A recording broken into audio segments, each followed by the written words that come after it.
system's unfair.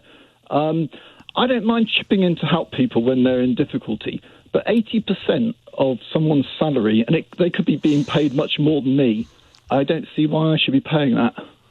Well, Kevin, it's only reasonable that some people should sit in the sunshine and drink beer. No, I'm being I'm being a bit sarcastic. But, I mean, we debated this earlier this week, Kevin. Yeah, I mean, I don't mind. To me, people won't like the word, but essentially they're on charity, and they should be paid in line with charity, which is you give them enough for bread and water and a few luxuries, but you don't give them, someone in middle management who could be on 60 grand a year, does he get his 80? Well, no, because there is an upper limit of £2,500 a month. All right, so I'm just a bit calmer now. Well, you better pour yourself something, Kevin. What's your line of work? I work in the care sector of people with mental health problems. Yes. So that's my line of work.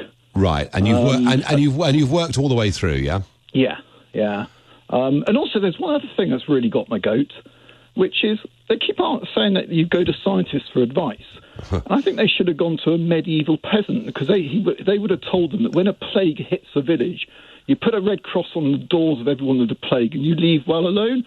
If we'd done what the New Zealand government had done, basically said no one from China can come into Britain without doing quarantine, we wouldn't have had the problem. Well, so New Zealand today have basically gone back to life, not completely, but they've gone back to life pretty much as normal. And the R in New Zealand, it looks like, Kevin, it's at 0. Yep, you're right.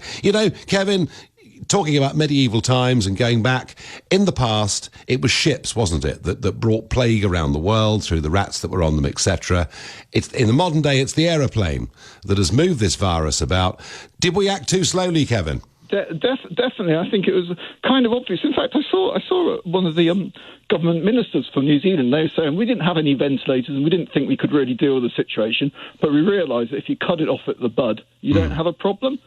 So before, I think I don't think they even waited for any cases in New Zealand, or hardly any. They cut it off right before it even happened. They did, and I tell you what, Kevin, listen in, because at 6:45 I'm going to talk to an independent analyst in Greece, and Greece have done amazingly well, better than almost everybody in Europe. Kevin, thank you. A lot of people thinking furlough has been too generous. It is unfair. I'm on furlough, getting 80% a month. I would suggest paying it back by having 20% deducted from my pay for the next few months.